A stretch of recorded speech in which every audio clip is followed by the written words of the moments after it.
People often associate Greek mythology with tales of Zeus, the world's first firefighter, always eager to extinguish flames. But Greek mythology, indeed any mythology, wasn't crafted merely to elucidate the horniness of some ancient deity. No, these narratives aim to unravel the origins of everything, the material world, natural phenomena, and the cosmic fabric itself, all wrapped in the enigmatic tapestry of myth. Why is there earth? Why is there sky? And why is incest a bad idea?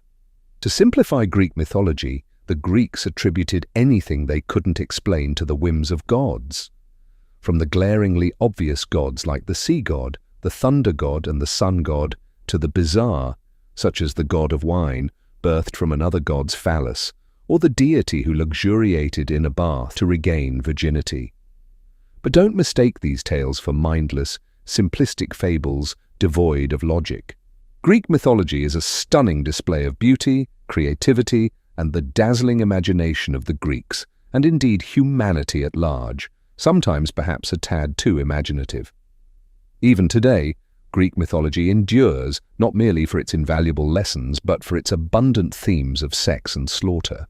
We're talking everything from straightforward sexual exploits to the intricate web of incestuous encounters and brutal murders, where some characters wipe out entire families.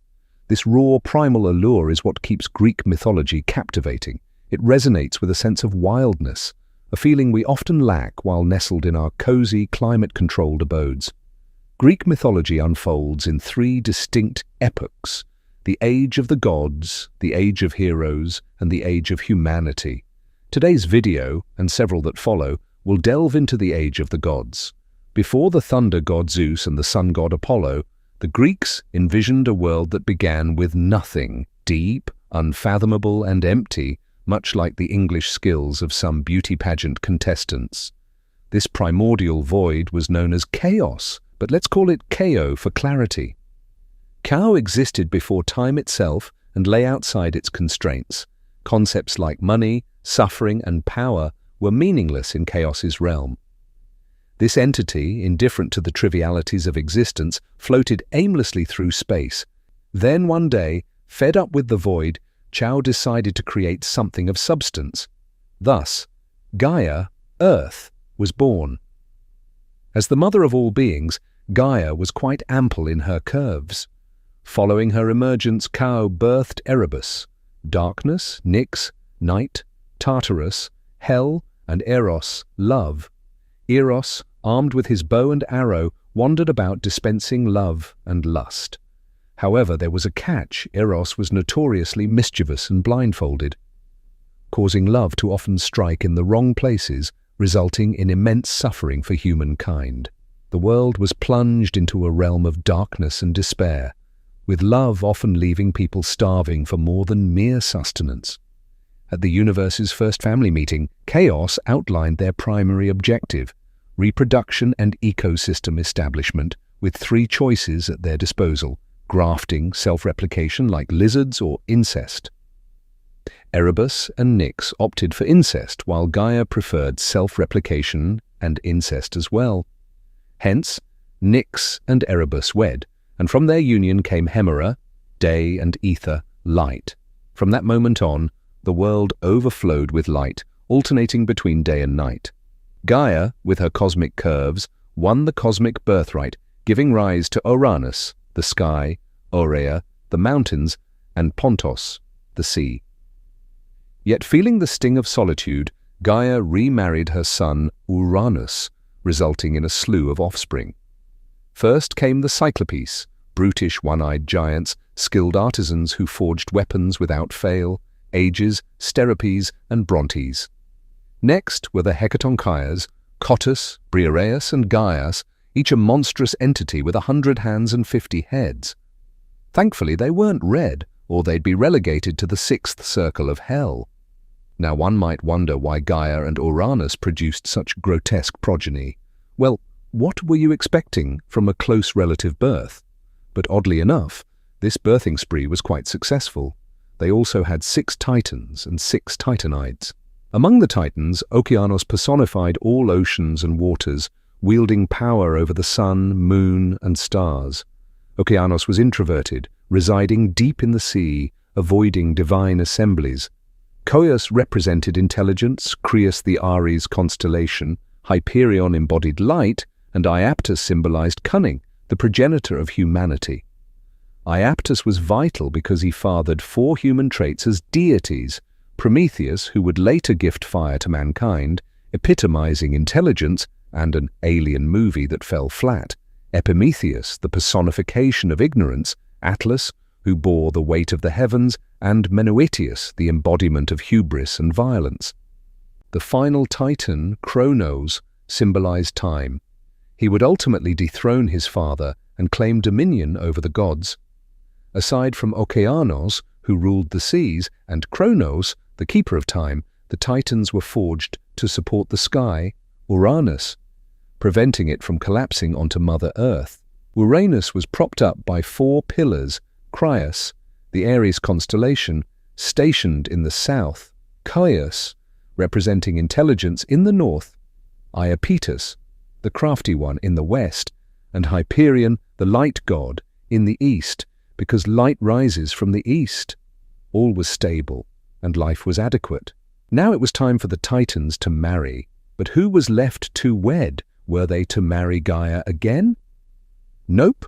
Gaia and Uranus also had 6 daughters known as Titanides. These Titanides became entwined in blind Eros's embrace, marrying their Titan brothers. Okeanos wed Tethys, the nurturer, and together they spawned a multitude, 3,000 sons, and an equal number of daughters. Coeus, the embodiment of wisdom, married Phoebe, a fellow goddess of intelligence.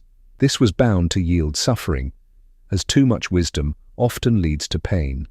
The offspring of this divine pairing were Leto and Asteria, not just sisters, but embodiments of pain due to their exquisite beauty, which attracted all sorts of trouble, especially from Zeus's affections. Titan Hyperion also took Theia, the Titaness of light, and their union birthed the sun, Helios, the moon, Selene, and the dawn, Eos. Meanwhile, Kronos paired with Rhea, a Titaness of fertility, producing Hestia, the goddess of the hearth; Demeter, goddess of agriculture; Hera, goddess of marriage, and 3 sons: Hades, Poseidon, and the god responsible for the grand tapestry of Greek mythology, Zeus. The tale of Zeus and Hera is rich and intricate, worthy of its own video. The other Titans and Titanides also sought partners, finding their roles in the cosmic hierarchy. Titan Themis remained unmarried, but was appointed as the embodiment of order and justice.